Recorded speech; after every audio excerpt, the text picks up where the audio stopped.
जय माँ दुर्गा। मु आपण मानू मो चैनल गणलक्ष्मी कोचिंग को स्वागत करुच्ची। आज आम संख्या विषय पढ़ा। संख्या क्या कहुए?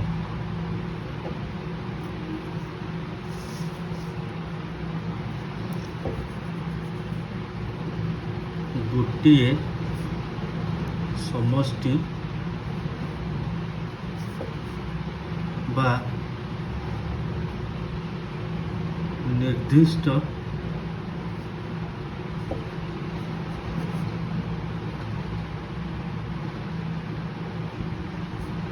परिमाण को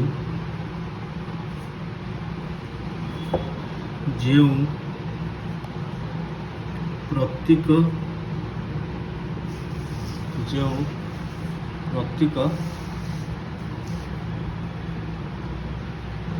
व्यवहार करी उपस्थापना करा जाए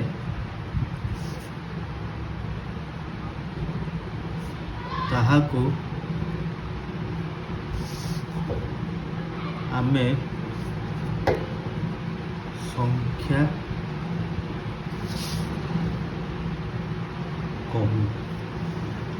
गोटे समष्टि बा गोटे निर्दिष्ट परिमाण माने जमती आम जाचु गोटे कलम, दुईटी गाई, तीन ठेकुआ, चारिटी शुआ, ये जमती आम कहूँ ये जो गोटे दुईटी तीन चारिटी या आम कौन ओडिया लिखिपर?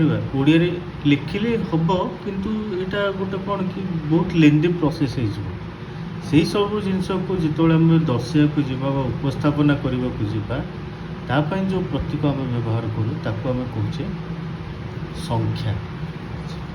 संख्यार कौन गोटे संख्यार जदि आम देखा उदाहरण स्वरूप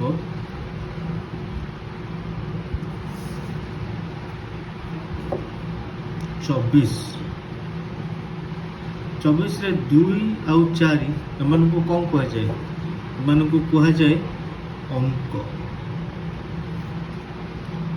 एमान को कौन कह जाए? एमान को कह जाए अंक। 2 गोटी अंक, 4 गोटी अंक है माने गोटे संख्यार जो प्रत्येकटी उपादान थाए से प्रत्येकटी उपादान को आम कौन कहू? अंक। अच्छा, अंक मानकर समाहार को संख्या कहि परिबा? आमे अंक मानकर समाहार को संख्या कहा जाए।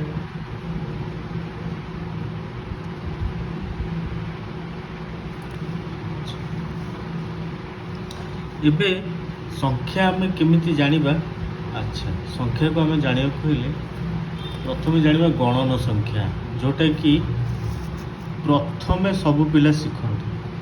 गणन संख्या क्या को आम देखीचे जो पिला मानक आम सब कहू जे 1 2 डाकिलु जो 1 2 डाकिलु आम कहूचे से 1 2 1 ठारू आरंभ करी से जो 100 जाए डाके से सबू तक हो संख्या 1 रु आरंभ करी आम जिते जाए जापर।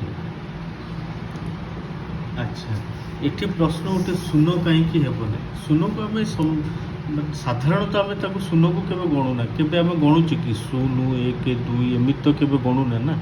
गणु तो गणु केमिति गणु जे 1 2 3 4 5 6 7 8 एमती करी जिते जाए आम गणी पार।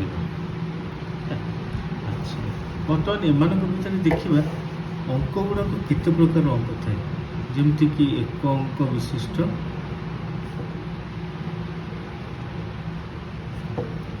2 अंक विशिष्ट,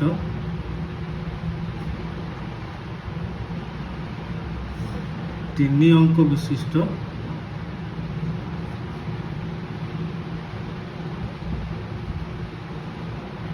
एंड सो ऑन।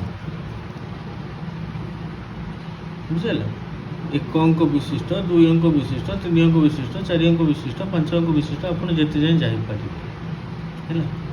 ଏକ ଅଙ୍କ ବିଶିଷ୍ଟ ସଂଖ୍ୟା ଆମେ କାହାକୁ କହିବା?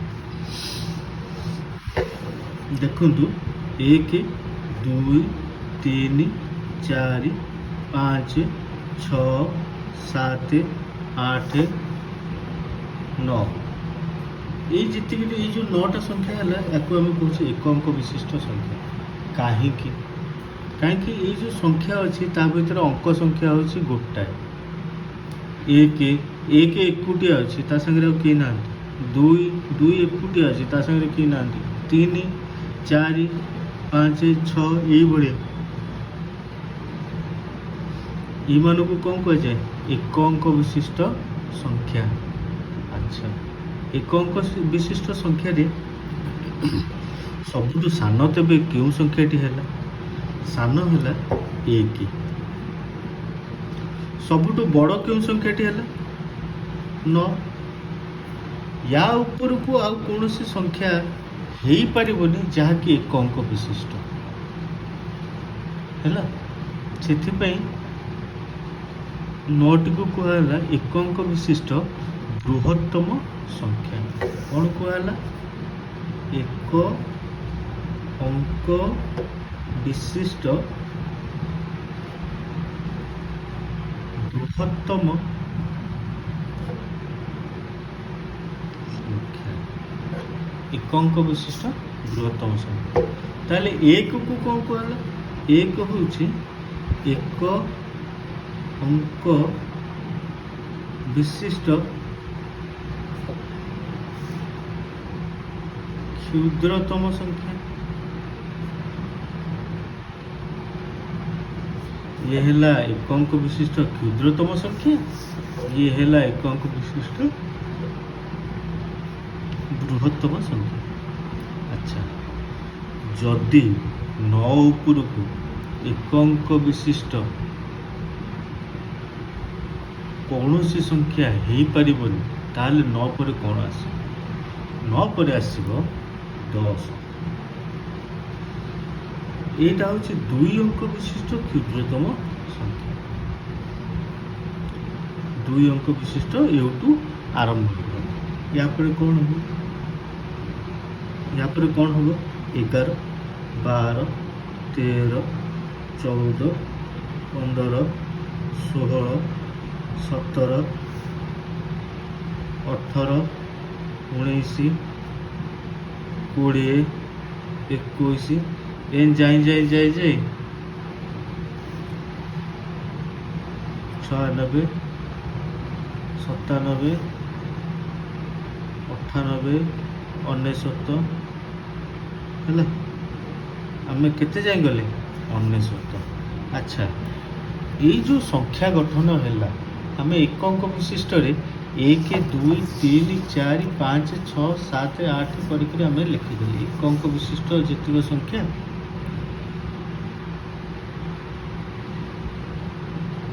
1 2 3 4 5 6 7 8 9 करके आम लिखिदेले। अच्छा, एक अंक विशिष्ट पर आसला कौन? 2 अंक विशिष्ट संख्या। 2 अंक विशिष्ट संख्या आरंभ है कौन? 10 9 पर कौन आसे? 10 10 कौन हुए? 1 0 10 1 0 10 माने से 2 अंक विशिष्ट संख्या है। अच्छा, ये जो एक अंक विशिष्ट संख्याटा सरिला तापर जो 2 अंक विशिष्ट संख्याटा आरंभ है केमिति आरंभ है? 1 डाहाण पटे 0 एठी जो संख्या आसला जो 2 अंक विशिष्ट संख्या आम देखिले 1 0 ये घरटा है एकक घर, ये घर है दशक घर, ये घरटा दशक घर, ये घरटा एकक घर। एकक घरे कौन रहा? 0। दशक घरे कौन रहा? 1। जदि आम ये संख्यार आम देखा जावा ताल 1 अच्छी केवल 2 अंक हिसाब से जब देखा जा 1 अच्छी केवल तो डाण पटे बाँ पटे कौन थी? 0 ही थी। बाँ पटे 0 ही थी जेहेतु 0 बाँ पटे किसी मूल्य ना। 0 बाँ पटे कौन मूल्य न था। 0 डाहाण पटे 0 मूल्य था। 0 जिते डाहाण पटे लगे संख्याटी से बड़ हो 0 जिते बाँ पटे लगे से जो संख्या से संख्या है। तो एटी कौन है एक रे शून्य 10 है 10 पर कौन आसला एक रे एक आसला ठीक से देख पिला मैंने एक रे एक आसला तापर एक रे दुई आसला तापर एक रे तीन आसला एक रहा बाँ पटे 2 3 4 से एक घर पुणी चेंज है केमी 0 1 2 3 4 5 6 7 8 9 है 7 8 9 ये हूँ 19 ठीक बाँ पटे से एक अच्छे डाण पटे कौन आसला 9 आसला अच्छा जो 9 आसला एक घर पुणी से संख्याटा बड़ हो तापर कौन देखा एक रे 9 पर एकटा गोटे बड़ हम 2 हो पुणी एटी आसब 0 एकटा से डाण पटे एक अंक विशिष्ट सबुठारु बड़ संख्या रखीदेला 9 तापर आउ एक थाईकि आउ किसी रही पार कि बड़ संख्या हो पार एक रे 9 आसला परे कौन आसब एक गोटे बड़ हम एक गोटे बड़ हेले कौन आसब 2 तापर डाण पटे 0 पुणी एक घर 0 आसला से 2 बाम पटे थाईकि पुणी एमती बन संख्या सब 20 21 22 23 24 25 26 27 28 29 30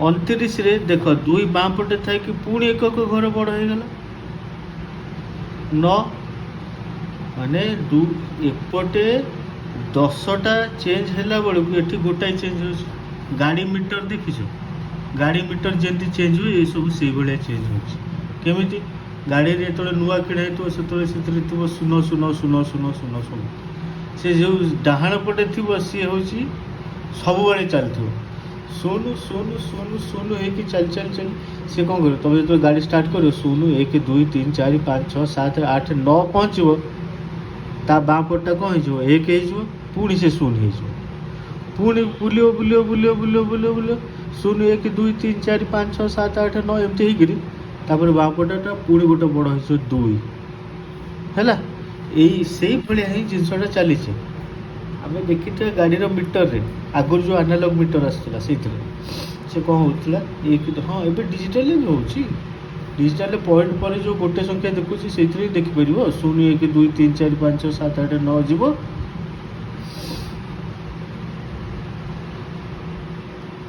तापर कौन हम 1 कि 2 एक तापर एक पुणी डाण पटे बुलो 0 1 2 3 4 5 6 7 8 9 पुणी 2 0 हो 2 0 पर 2 1 2 2 2 3 2 4 2 5 2 6 2 7 2 8 2 9 पर पुणी हो 3 0 एक 10 घर संख्या गोटे बड़ है एक घर संख्या पुणी 0 हो पुणी ये चलो केमी 3 रे 1 पुणी 1 आरंभ है ये 2 अंक विशिष्ट संख्या चली चली जितेबले 10 घरे 9 आसब 91 92 93 94 95 ये देखिए 90 ये 89 होगला 89 पर पुणी कौन आस 9 0 9 0 पर 9 1 9 2 9 3 9 4 9 5 9 6 9 7 9 8 9 9 9 आउ 9 दीटा को बड़ रहा ना ये आगू को बढ़ी पार ना ये आगू को बढ़ी पार ये 2 अंक विशिष्ट संख्या रे ए घरटा ना आठ बड़ किसी अच्छी 9 ठारू बड़ किसी ना है 2 अंक विशिष्ट संख्या रे 9 बड़ हो गला पुणी ता डाण पटे एक घर संख्या रे 9 बड़ हो गला तामाने एटा केते हला 99 अच्छा या पर कौन हम या पर आ गोटे घर खोल 1 0 0 एक जाइतला 10 जाइतला एबे आइला कौन 7 आपको 7 बा 100 कुहा जाए 7 बा 100 कुहा जाए इसे 1 0 0 पुणी बाहर 1 0 1 1 0 2 1 0 3 এইভাবে ଚାଲିବ। ବୁଝିଲ? ଯେତେବେଳେ ସେ ଡାହାଣ ପଟେ ସବା ଡାହାଣ ପଟେ ଯେତେବେଳେ 9 ପଳେଇ ଆସିବ, ମାନେ କେମିତି 1 0 9, ଯେତେବେଳେ 1 0 9 ଆସିଯିବ ସେତେବେଳେ କ'ଣ ହେବ? 1 1 0। ସେ ଏପଟେ ଦେଖିଛ ନା ନାଇଁ ପିଲେ? ଏଇ 9 ଆସିଲା ପରେ କ'ଣ ଆସୁଥିଲା?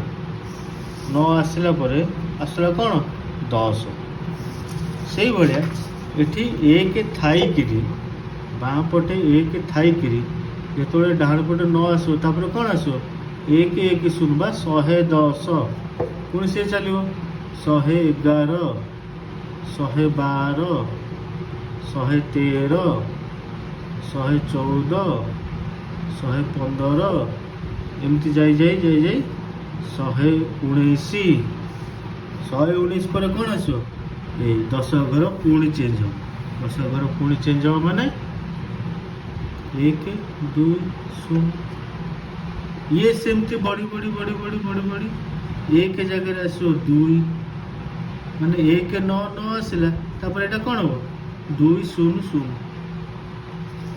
1 9 9 ଯେତେବେଳେ ହେବ ତାପରେ 7 ଘର ବଢ଼ିଗଲା 1, ପୁଣି ଏମାନେ ସବୁ 0 ହେଇଗଲେ। ପୁଣି 2 0 1 2 0 2 2 0 3 ଏଇଭଳିଆ ଚାଲିବ। ଇଏ ସବୁ ଚାଲି ଯେତେବେଳେ ଗୋଟେ ସମୟ ଆସିବ 8 9 9, ଏ ଘର ବଡ଼ ଅଛି, ଏ ଘର ବଡ଼ ଅଛି, ଏ ଘର 8 ଅଛି, ତାପରେ କ'ଣ ଆସିବ? 9 0 0। କହିଥିଲେ ଏଇଟା ବଡ଼ ହେଇଗଲା। ତା ପର ସଂଖ୍ୟାଟାକୁ ଆମେ ଯିବା, ଏଇଟା ଗୋଟେ ବଡ଼ ହେଇଯିବ। ତା ପର ସଂଖ୍ୟା କେମିତି ହେଉଛି? ଶତକ ଘର ଗୋଟେ ବଡ଼ ହେବ, 9 ହେଇଗଲା, ଏଗୁଡ଼ାକ 0 0 ହେଇଗଲା। ସେ କ'ଣ ହେବ ପୁଣି? 9 0 1 9 0 2 9 0 3 এইଭଳିଆ ଚାଲିବ। କ'ଣ? 901 902 903 ଏମିତି ଚାଲିବ। ଆଚ୍ଛା, ଏଠି କ'ଣ କରିବ? ପୁଣି ଗୋଟେ ପଏଣ୍ଟ ଆସିବ ଯେଉଁଠିକି 3ଟାକ ଘର ସବୁଠାରୁ ବଡ଼ ହେଇଯିବ, ବା 3 ଅଙ୍କ ବିଶିଷ୍ଟ ଏଇଟା ହେଇଗଲା କ'ଣ? ବୃହତ୍ତମ ସଂଖ୍ୟା। ଏଠି ଦେଖିଛେ 99ଟା କ'ଣ ହେଲା? 2 ଅଙ୍କ ବିଶିଷ୍ଟ ବୃହତ୍ତମ ସଂଖ୍ୟା। କାହିଁକି ନା ଅଙ୍କ ସଂଖ୍ୟା ହେଉଛି 2ଟା। ଏଇ ଯେଉଁ 2ଟା ଅଙ୍କ ଅଛି, ଏ ଅଙ୍କ ସଂଖ୍ୟା ଗୋଟେ ହେଉଛି 9 ଆଉ ଗୋଟେ ହେଉଛି 9। 2 ଅଙ୍କ ବିଶିଷ୍ଟ ସଂଖ୍ୟା ହେଇଥିଲା ଇଏ। 2 ଅଙ୍କ ବିଶିଷ୍ଟ ଯେତେବେଳେ ଇଏ ବୃହତ୍ତମ ସଂଖ୍ୟା ହେଇଗଲା ତାପରେ ଆସିଲା କ'ଣ? 3 ଅଙ୍କ ବିଶିଷ୍ଟ କ୍ଷୁଦ୍ରତମ ସଂଖ୍ୟା। ସେଇଭଳିଆ ଏଠି କ'ଣ କରିବା? ଯେତେବେଳେ 3 ଅଙ୍କ ବିଶିଷ୍ଟ ବୃହତ୍ତମ ସଂଖ୍ୟା ଆସିଲା, ମାନେ ଆମେ ସଂଖ୍ୟା ଡାକି ଏମିତି ଜାଗାରେ ପହଞ୍ଚିଲେ ଯେଉଁଠିକି ଏକକ ଘର, ଦଶକ ଘର, ଶତକ ଘର ସବୁଥିରେ 9 ରହିଲା। 9 ଆମେ ଜାଣିଛେ ଏକକ ବିଶିଷ୍ଟ ସଂଖ୍ୟା ସବୁଠୁ ବଡ଼। ଆଉ ଯଦି ମୁଁ ଅଙ୍କ ହିସାବରେ ଦେଖିବି ଗୋଟେ ଜିନିଷ ନା ନାହିଁ, ଇଏ ଗୋଟେ ଅଙ୍କ ନା, ଇଏ ଗୋଟେ ଅଙ୍କ ଯେତେବେଳେ ତାଙ୍କର ସବୁଠୁ ବଡ଼ ମାନେ ରୂପରେ ଥିବେ, ତାପରେ କ'ଣ ଆସିବ? ଏଠି ଆଉ ଗୋଟେ ଖୋଲିବ 1000। 1000 କ'ଣ ହେଲା? 1000 ଇଏ ହେଉଛି 1 10 ଶତ, ଏଇଟା ହେଲା ସହସ୍ର। ସହସ୍ର ବା ହଜାର, ସହସ୍ର ବା ହଜାର। ଏଇଭଳିଆ ଅଙ୍କ ବା ଏଇଭଳିଆ ସଂଖ୍ୟା ସବୁ ବନେ ବା ତିଆରି ହୁଏ। ସଂଖ୍ୟା ପୁଣି କେମିତି ଆସିବ? 1 0 0 1 1 0 0 2 1 0 0 3 ଏଇଭଳିଆ ହିଁ ହବ। ହେଲା, ଏଇଭଳିଆ ହିଁ ହବ। ଏମିତି ଆମର ସଂଖ୍ୟା ସବୁ ଗଠନ ହୁଏ। ଇଏ ସେମିତି ବଡ଼ ଯେତେବେଳେ ହେଇଯିବ 9 9 9 9, ଏ କ'ଣ ହେଲା? 4 ଅଙ୍କ ବିଶିଷ୍ଟ ବୃହତ୍ତମ ସଂଖ୍ୟା ହେଇଗଲା, ବା 4 ଅଙ୍କ ବିଶିଷ୍ଟ ସବୁଠାରୁ ବଡ଼ ସଂଖ୍ୟା। ବୁଝିଲେ? ତାପରେ କ'ଣ ଆସିବ? 5 ଅଙ୍କ ବିଶିଷ୍ଟ ସଂଖ୍ୟା ଆସିବ। ବୁଝିଲା? 5 ଅଙ୍କ ବିଶିଷ୍ଟ ସଂଖ୍ୟା ଆସିବ। ସେଠି କ'ଣ ହବ? 1 5 ଅଙ୍କ ବିଶିଷ୍ଟରେ ଏଇଟା ହେଉଛି 1 10 ଶତ ସହସ୍ର ବା ହଜାର, ତାପରେ ଆସିଲା ଅୟୁତ ହେଲା, ଅୟୁତ। ତାପରେ ଆସିବ ଲକ୍ଷ, ତାପରେ ନିୟୁତ, ତାପରେ କୋଟି। ଏଇଭଳିଆ ସେ ଅଙ୍କ ସବୁ ବଢ଼ିଆ ସାଙ୍ଗେ ସାଙ୍ଗେ ସଂଖ୍ୟା ଗୁଡ଼ାକ ଏଇଭଳି ବଢ଼ି ବଢ଼ି ଚାଲିବ। ଆଚ୍ଛା, ଏବେ ଆମେ ସଂଖ୍ୟା ବିଷୟରେ ପୁରା କ୍ଲିଅର ହେଇଗଲା। ଆଚ୍ଛା, ବର୍ତ୍ତମାନ ଆମେ ଦେଖିବା ବୃହତ୍ତମ ସଂଖ୍ୟା ଆଉ କ୍ଷୁଦ୍ରତମ ସଂଖ୍ୟା। ବୃହତ୍ତମ ସଂଖ୍ୟା କାହାକୁ କୁହାଯାଏ? ବୃହତ୍ତ,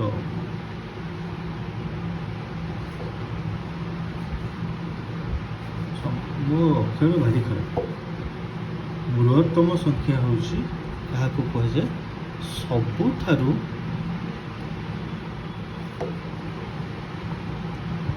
ବଡ଼ ସଂଖ୍ୟା। ବୃହତ୍ତମ ସଂଖ୍ୟା କାହାକୁ କୁହାଯାଏ? ସବୁଠାରୁ ବଡ଼ ସଂଖ୍ୟା। ଆଉ ଗୋଟେ ଶୁଣିଥିବ କ୍ଷୁଦ୍ରତମ ସଂଖ୍ୟା। କ୍ଷୁଦ୍ରତମ ସଂଖ୍ୟା ମାନେ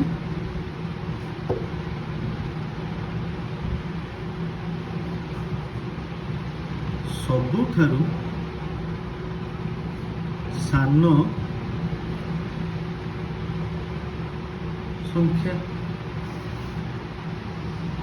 ବୃହତ୍ତମ ସଂଖ୍ୟା କାହାକୁ କୁହାଗଲା? ସବୁଠାରୁ ବଡ଼ ସଂଖ୍ୟା। କ୍ଷୁଦ୍ରତମ ସଂଖ୍ୟା କାହାକୁ କୁହାଗଲା? ସବୁଠାରୁ ସାନ ସଂଖ୍ୟା। ଆଚ୍ଛା, ବଡ଼ ସଂଖ୍ୟା ଆଉ ସାନ ସଂଖ୍ୟା ଆମେ କାହାର ବାହାର କରୁଛୁ? ଯଦି ଏମିତି କ୍ୱେଶ୍ଚିନ୍ ଦେଇଥିବ ଯେ ଏକ ଅଙ୍କ ବିଶିଷ୍ଟ କ୍ଷୁଦ୍ରତମ ସଂଖ୍ୟା ଲେଖ। କ୍ଷୁଦ୍ରତମ ସଂଖ୍ୟା ଲେଖ।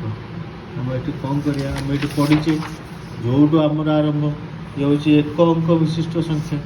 ଏକ ଅଙ୍କ ବିଶିଷ୍ଟ କ୍ଷୁଦ୍ରତମ ସଂଖ୍ୟା ବା ସବୁଠାରୁ ସାନ ସଂଖ୍ୟା। ଆଚ୍ଛା, ଏଇଠି ଦେଖିଛେ ଆମେ ସବୁଠାରୁ ସାନ ସଂଖ୍ୟାରୁ ହିଁ ସବୁ ଜିନିଷ ଆରମ୍ଭ ହେଉଛି। ତେଣୁକରି ଯେଉଁଠୁ ଆରମ୍ଭ ହେଲା ସେଇଟା ହେଲା କ୍ଷୁଦ୍ରତମ ସଂଖ୍ୟା। ଏଠି ଯେଉଁ ପଚରା ହେଇଛି ଏକ ଅଙ୍କ ବିଶିଷ୍ଟ କ୍ଷୁଦ୍ରତମ ସଂଖ୍ୟା ଲେଖ। ଏକ ଅଙ୍କ ବିଶିଷ୍ଟ କ୍ଷୁଦ୍ରତମ ସଂଖ୍ୟା କ'ଣ? ଗୋଟେ ଏଠି ଗାର ଟାଣି ଦେବ, ଏକ ଲେଖିବ। ଗାର ଟାଣିକି କ'ଣ ଲେଖ? ଏକ। ମାନେ ଏଇଟା ବତେଇବା ପାଇଁ ମୁଁ ଗାର ଟାଣିଛି। ତମେ ଗାର ଟାଣ କିମ୍ବା ଖାଲି ଏକ ଏମିତି ଲେଖିଦିଅ, ଚଳିବ ସବୁ। ମୁଁ ଏଇଟା କେବଳ ବତେଇବା ପାଇଁ ତୁମକୁ ଜଣାଉଛି, ତମେ ଯେମିତି ଭଲ ଭାବରେ କ୍ଲିଅର ହେଇପାରିବ ହେଲା। ତାପରେ ଦେଖିବା ଏକ ଅଙ୍କ ବିଶିଷ୍ଟ ବୃହତ୍ତମ ସଂଖ୍ୟା।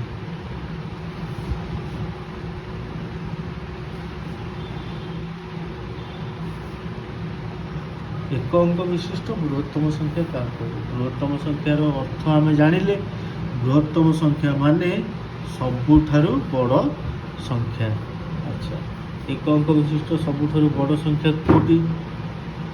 ଯେଉଁଠି ଏକ ଅଙ୍କ ବିଶିଷ୍ଟ ସଂଖ୍ୟା ଶେଷ ହେଉଛି, ତାପରେ ଦୁଇ ଅଙ୍କ ବିଶିଷ୍ଟ ସଂଖ୍ୟା ଆରମ୍ଭ ହେଉଛି। ମାନେ ଏଇଟା ମାନେ କେତେ ହେଲା? ଏକ ଅଙ୍କ ବିଶିଷ୍ଟ ବୃହତ୍ତମ ସଂଖ୍ୟା କ'ଣ ହେଲା? 9 ହେଲା। 9 ଉପରେ ଆଉ ଏକ ଅଙ୍କ ବିଶିଷ୍ଟ ସଂଖ୍ୟା କିଛି ଅଛି ନାହିଁ। ତେଣୁକରି ଏଇଟା ହେଲା କ'ଣ? 9 ଅଙ୍କ ବିଶିଷ୍ଟ ଏକ ଅଙ୍କ ବିଶିଷ୍ଟ ବୃହତ୍ତମ ସଂଖ୍ୟା।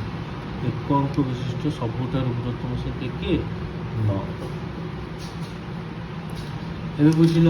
ଆଚ୍ଛା, ଏବେ ପଚାରିବ ଦୁଇ ଅଙ୍କ ବିଶିଷ୍ଟ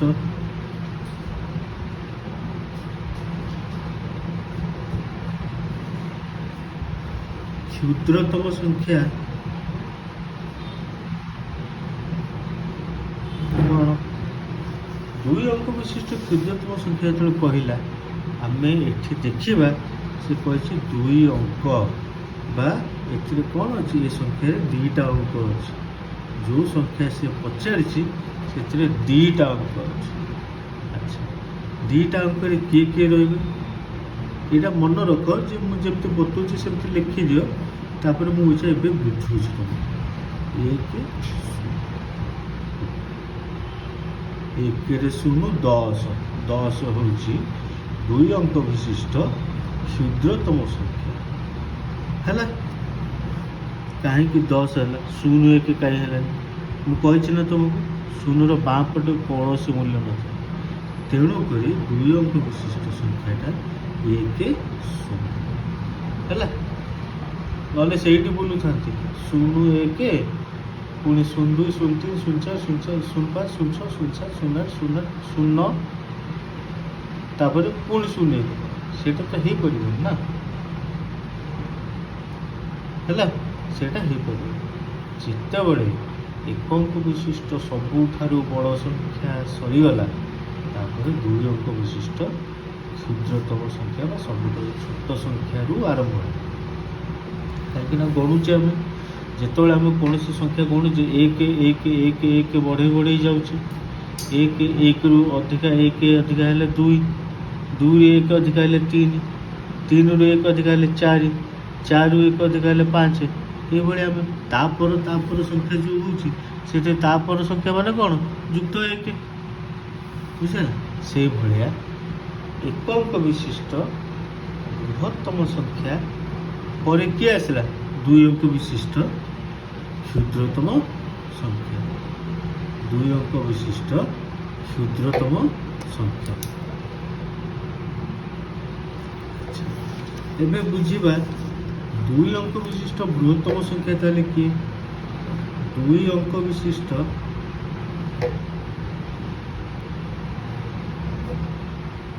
ବୃହତ୍ତମ ସଂଖ୍ୟା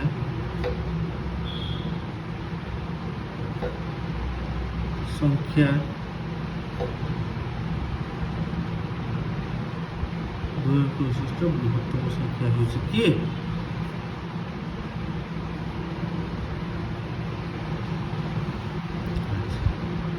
ବୃହତ୍ତମ ସଂଖ୍ୟା ଲେଖିଲା ବେଳେ ଆମେ 1 ଅଙ୍କ ବିଶିଷ୍ଟ ସଂଖ୍ୟାରେ ଦେଖିଛେ 1 ଅଙ୍କ କହିଲେ ଆମେ ଗୋଟାଏ ଅଙ୍କ ନେଇଗଲେ ତା ଦେହରେ ସବୁଠାରୁ ବଡ଼ 1 ଅଙ୍କ ବିଶିଷ୍ଟ ବସେଇଦେଲେ। ସେମିତି 2 ଅଙ୍କ କହିଲା 2ଟା ଅଙ୍କ ନେଇଗଲେ 2ଟାକ ସ୍ଥାନରେ ସବୁଠାରୁ ବଡ଼ 1 ଅଙ୍କ ବସେଇଦେବ, ତାହେଲେ ହେଇଗଲା 2 ଅଙ୍କ ବିଶିଷ୍ଟ। 2 ଅଙ୍କ ବିଶିଷ୍ଟ ସବୁଠୁ ବଡ଼ ସଂଖ୍ୟା ହେଇଗଲା। ୟା ପରେ 2 ଅଙ୍କ ବିଶିଷ୍ଟ କିଛି ବି ବଡ଼ ସଂଖ୍ୟା ନାହିଁ, ବା 99 ପରେ 2 ଅଙ୍କ ବିଶିଷ୍ଟ କିଛି ବି ବଡ଼ ସଂଖ୍ୟା ନାହିଁ। ବର୍ତ୍ତମାନ ଯେଉଁ ବେସିକ୍ ଲେଭେଲରେ ଆମେ ପଢ଼ୁଛେ, ଯେତେବେଳେ ଆମେ ଆଡ଼ଭାନ୍ସ ଲେଭେଲକୁ ଯିବା ସେତେବେଳେ ଆମେ ଜାଣିବା କ'ଣ ସେ 99 ପରେ ପୁଣି ଗୋଟେ 0.1 0.2 ଏମିତି ବସେଇ ଦେବ। କିନ୍ତୁ ବର୍ତ୍ତମାନ ସେସବୁ ଜିନିଷ ଦେଖିବାର ନାହିଁ। ଆମକୁ ଯେତେବେଳେ ପଚରାଯିବ 2 ଅଙ୍କ ବିଶିଷ୍ଟ ବୃହତ୍ତମ ସଂଖ୍ୟା ହେଉଛି 99, 2 ଅଙ୍କ ବିଶିଷ୍ଟ ବୃହତ୍ତମ ସଂଖ୍ୟା ହେଉଛି 99। ସେମିତି 2 ଅଙ୍କ ବିଶିଷ୍ଟ ବୃହତ୍ତମ ସଂଖ୍ୟା ପରେ କିଏ ଆସିବ? 100।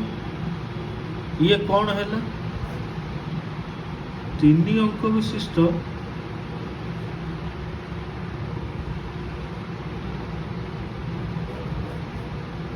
କ୍ଷୁଦ୍ରତମ ସଂଖ୍ୟା।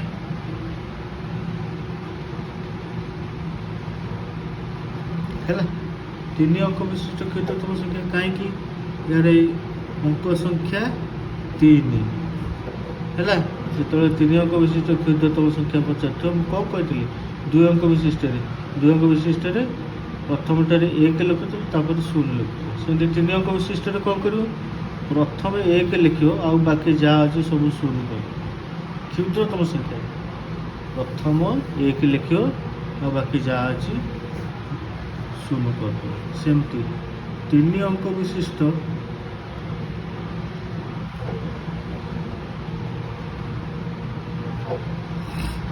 ବୃହତ୍ତମ ସଂଖ୍ୟା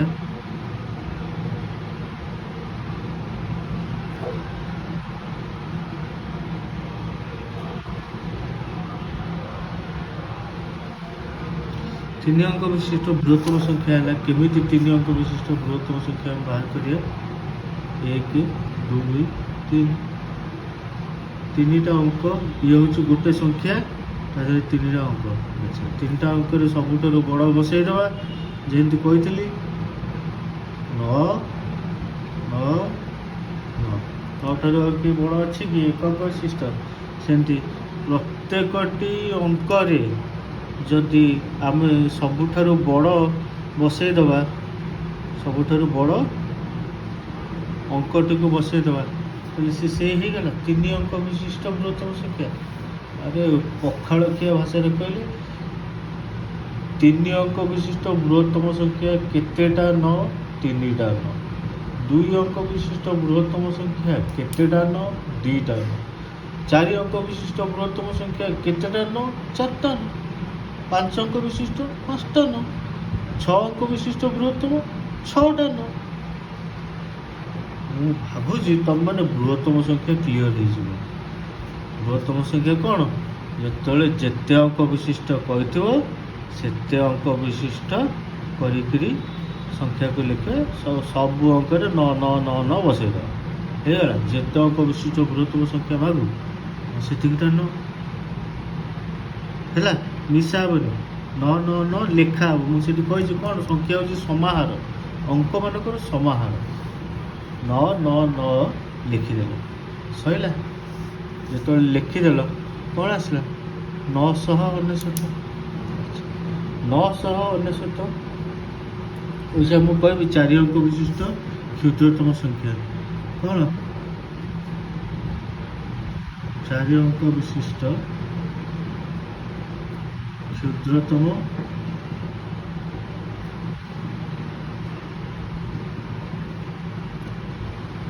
ସେଇଭଳିଆ 4 ଅଙ୍କ ବିଶିଷ୍ଟ କ୍ଷୁଦ୍ରତମ ସଂଖ୍ୟା କିଏ ହେବ? କହିଥିଲି 4ଟା ଟାଣିଦେବ। ପ୍ରଥମେ 1 ଲେଖିଦେବ, ତାପରେ 0 ବସେଇଦେବ। 4 ଅଙ୍କ ବିଶିଷ୍ଟ କ୍ଷୁଦ୍ରତମ ସଂଖ୍ୟା କିଏ? 1 3ଟା 0 ହେଇଗଲା 4 ଅଙ୍କ ବିଶିଷ୍ଟ। 1 2 3 4। ଆଚ୍ଛା, ବର୍ତ୍ତମାନ 4 ଅଙ୍କ ବିଶିଷ୍ଟ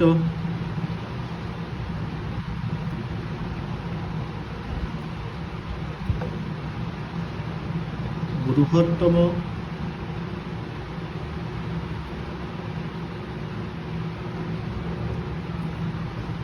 ଚାରି ଅଙ୍କ ବିଶିଷ୍ଟ ବୃହତ୍ତମ ସଂଖ୍ୟା କିଏ ହେଲା? 1 2 3 4। 4ଟା ଜାଗାରେ 4ଟା 9 ହେଇଗଲା 4 ଅଙ୍କ ବିଶିଷ୍ଟ ବୃହତ୍ତମ ସଂଖ୍ୟା। ଏମିତି ତୁମକୁ ଯେତେ ଅଙ୍କ ବିଶିଷ୍ଟ ପଚାରିବ ବୃହତ୍ତମ ସଂଖ୍ୟା ତୁମେ ଆରାମସେ ଲେଖିଦେବ। ଯେତେ ଅଙ୍କ ବିଶିଷ୍ଟ କହିବ କ୍ଷୁଦ୍ରତମ ସଂଖ୍ୟା, ସେଠି କ'ଣ କରିବ? ପ୍ରଥମେ 1 ଲେଖିବ, ଆଉ ବାକି ଯେତେଟା ଅଙ୍କ ବଳି ପଡ଼େ ସବୁଥିରେ 0 ଲେଖିବ। ହେଇଗଲା। ଏ ପୁରା କନସେପ୍ଟ କ୍ଲିଅର। ଆଚ୍ଛା, ବୃହତ୍ତମ କ୍ଷୁଦ୍ରତମ।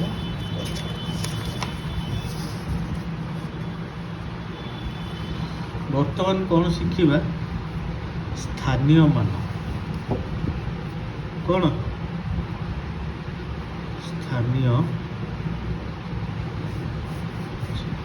ସ୍ଥାନୀୟ ମାନକୁ ବୁଝିବାକୁ ହେଲେ ତା ଓଡ଼ିଆଟା ଆଗେ ବୁଝିବ। ସ୍ଥାନର ମାନ ହେଉଛି କ'ଣ? ସ୍ଥାନୀୟ ମାନ। ଆଚ୍ଛା, ସ୍ଥାନର ମାନ କେଉଁ ସ୍ଥାନର ମାନ? ଗୋଟେ ଅଙ୍କ ମୁଁ ଦେଇଛି ବା ଗୋଟେ ସଂଖ୍ୟା ମୁଁ ଦେଇଛି 1 5 6 3 4 2।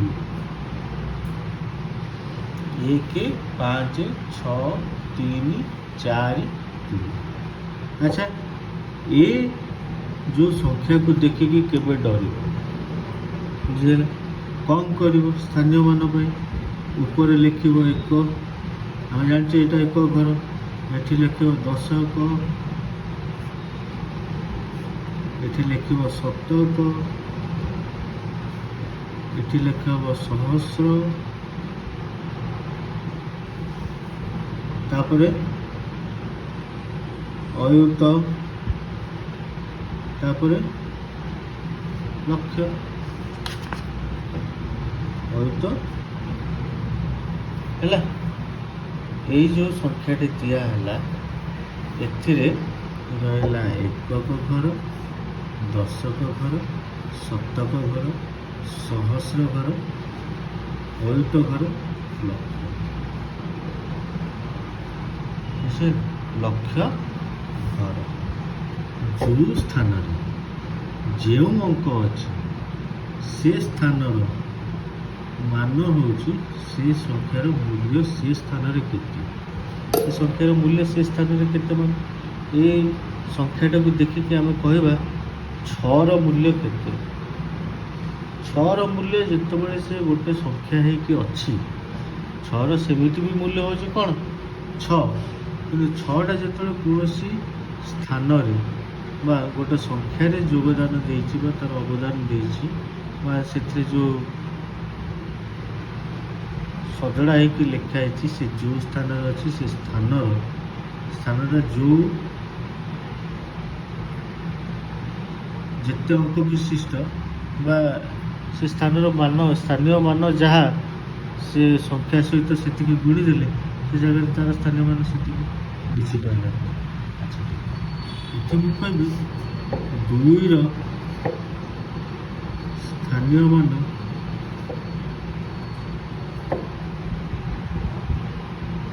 କେତେ, ସ୍ଥାନୀୟ ମାନ ଏଠି 2ର କେତେ ଆସୁଛି 2 ଗୁଣନ 1 ବା ଏକକ, 2ରେ 1 ଅଛି, ଏକକ ସ୍ଥାନରେ 2 ଅଛି, ତେଣୁକରି 2 ଗୁଣନ 1 କେତେ ହେବ 2।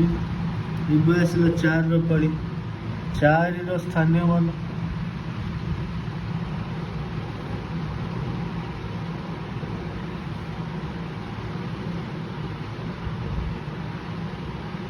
4ର ସ୍ଥାନୀୟ ମାନ କେତେ, 4ର ସ୍ଥାନୀୟ ମାନ କେମିତି ଜାଣିବା, ଏଠି କ'ଣ ଅଛି 4 କେଉଁ ସ୍ଥାନରେ ଅଛି ଦଶକ ସ୍ଥାନରେ ଅଛି, ତେଣୁକରି 4 ଦଶକ ବା 4 ଗୁଣନ 10 ବା 40। ତାହେଲେ 4ର ସ୍ଥାନୀୟ ମାନ କ'ଣ ହେଲା 4 ଦଶକ ବା 10 ଗୁଣନ 4 ସମାନ 40। ସେଇଭଳିଆ ଯେତେ ବଡ଼ ବି ଅଙ୍କ ଦେଇଥାଉ ତୁମେ ଏ କ୍ରମଟାକୁ ମନେ ରଖିବ, ଏକକ, ଦଶକ, ଶତକ, ସହସ୍ର, ଅୟୁତ, ଲକ୍ଷ, ତାପରେ ଅଛି ନିୟୁତ, ତାପରେ ଅଛି କୋଟି, ଏମିତି ବଢ଼ି ଚାଲିଛି ହେଲା। ତୁମେ ସ୍ଥାନୀୟ ମାନ ବୁଝିଗଲି। ଆଚ୍ଛା ସ୍ଥାନୀୟ ମାନ ପରେ ମୁଁ କହିଥିଲି କ'ଣ ଗ୍ରେଟର ଦେନ୍ ଲେସ୍ ଦେନ୍ ପଢ଼ିବ। ଗ୍ରେଟର ଦେନ୍ କାହାକୁ କୁହାଯାଏ ବଡ଼, ଲେସ୍ ଦେନ୍ କାହାକୁ କୁହାଯାଏ ସାନକୁ, ବୁଝିଲେ।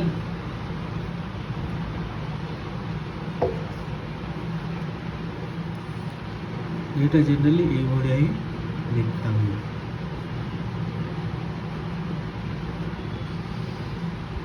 ଏଇ ଯେଉଁ ଚିହ୍ନଟା ହେଲା,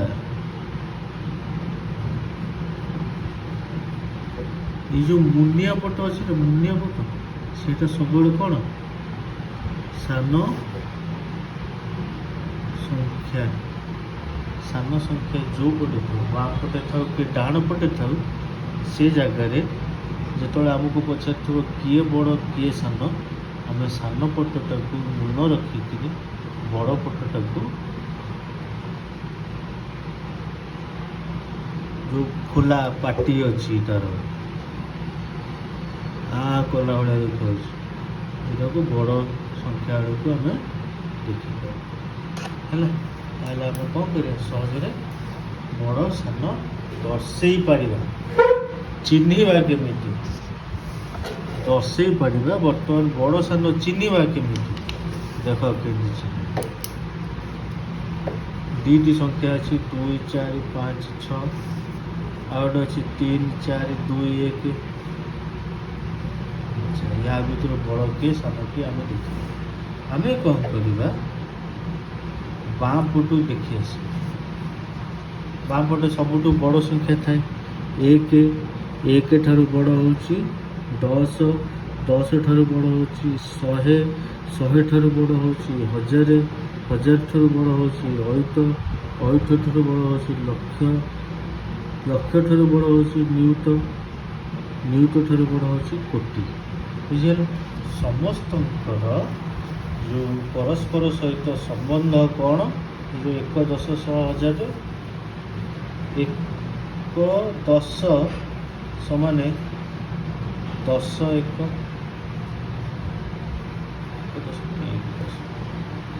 10 ସମାନ 10 1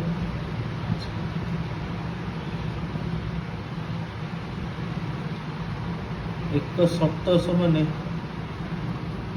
10 10 ସେମିତି 1 ସହସ୍ର 10 ଶତ ବୁଝିଲା। ସେମିତି 1 ଅୟୁତ 10 10 ସହସ୍ର ହେଲା। 10 ସହସ୍ର ଯେଉଁ ଆସିଲା এটা କ'ଣ 10,000 ହେଲା। ଇଏ କ'ଣ ଆମେ ଏଠୁ କ'ଣ ଦେଖିଲେ 1 ଠାରୁ 10 ଗୁଣା ବଡ଼ ହେଉଛି 10, 10 ଠାରୁ 10 ଗୁଣା ବଡ଼ ହେଉଛି 7, 7 ଠାରୁ 10 ଗୁଣା ବଡ଼ ହେଉଛି ସହସ୍ର, ସହସ୍ର ଠାରୁ 10 ଗୁଣା ବଡ଼ ହେଉଛି ଅୟୁତ, ଅୟୁତ ଠାରୁ 10 ଗୁଣା ବଡ଼ ହେଉଛି ଲକ୍ଷ। ବୁଝିଲା। 1 ହେଲା। ଏବେ ମୁଁ ଭାବୁଛି ତୁମମାନେ ସବୁ ଜିନିଷ ବୁଝିପାରୁଛ ଯାହା ଯାହା ଆମେ କଭର କଲେ ହେଲା। ସଂଖ୍ୟା କେମିତି ଗଠନ ହୁଏ, ସଂଖ୍ୟାକୁ କେମିତି ଆମେ ଲେଖି ଚାଲିବା, 1 ଅଙ୍କ 2 ଅଙ୍କ 3 ଅଙ୍କ 4 ଅଙ୍କ 5 ଅଙ୍କ ଅସଂଖ୍ୟ ଅଙ୍କ ଯେଉଁ ଅଙ୍କ ହଉ ତାର ବୃହତ୍ତମ କେମିତି ଲେଖେ, ତାର କ୍ଷୁଦ୍ରତମ କେମିତି ଲେଖି ଆମେ ବୁଝିପାରିଲେ। ବଡ଼ ସାନ ଆମେ କେମିତି ଦର୍ଶାଇବା ଆମେ ଜାଣିପାରିଲେ। ସବୁବେଳେ କ'ଣ କରିବା ବଡ଼ ସାନରେ ବାଁ ପଟେ ହିଁ ଦେବା। ଏଇଠି ଗୋଟେ ଏକ୍ଜାମ୍ପଲ୍ ଅଛି। କ'ଣ କରିବ ବାଁ ପଟକୁ ଆଗେ କମ୍ପେୟାର କରିବ।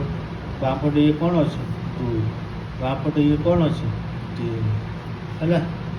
2ଟା 3 ଠାରୁ ବଡ଼ ନା ସାନ, 2ଟା 3 ଠାରୁ ସାନ। ତେଣୁ କ'ଣ ହେବ 3 ଯେଉଁଠି ଅଛି ହେଲା। ଏଠି ଆମେ ସ୍ଥାନୀୟ ମାନ ଦେଖିଦେବା କେତେ ଅଙ୍କ ବିଶିଷ୍ଟ, 2ଟାକ 4 ଅଙ୍କ ବିଶିଷ୍ଟ ଅଛି। ଇଏ ବି 4 ଅଙ୍କ, ଇଏ ବି 4 ଅଙ୍କ। କିନ୍ତୁ ଯେହେତୁ ଆମେ ଗଣି ଆସିଛେ 10 10 ଶତ 1 10 ଶହ 1000 ଅୟୁତ ଏଇଭଳି ଯେଉଁ ଆମେ ଗଣି ଆସିଛେ, ଆମେ ଦେଖିଲା ବେଳକୁ ଯେତେବେଳେ 2 ପାଖରେ ପହଞ୍ଚିବା ଇଏ କ'ଣ ହେଉଛି ଇଏ କ'ଣ 1000, ଇଏ ହେଉଛି 1000, ଇଏ ହେଉଛି 1000। ତେଣୁକରି ଆମେ କ'ଣ କରିବା ଦେଖିବା ସେ 1000 ସ୍ଥାନରେ କେଉଁଟା ବଡ଼, ଏଇଟା ବଡ଼। ତେଣୁକରି ଏ ସଂଖ୍ୟାଟା ହେଉଛି ସବୁ ବଡ଼ ୟା ଅପେକ୍ଷା ହେଲା। ତେବେ ଏଠି କେମିତି ସାଇନ୍ ଦେବ ଏମିତି। ଆଉ ଗୋଟେ ଅଛି 1 2 3 4 5, ଆଉ ଗୋଟେ ଅଛି ଏଠି କ'ଣ 1 0 3 4 5। ଏ ଦୁଇଟା ସଂଖ୍ୟାକୁ ଆମେ କମ୍ପେୟାର କରିବା, କିଏ ବଡ଼ କିଏ ସାନ।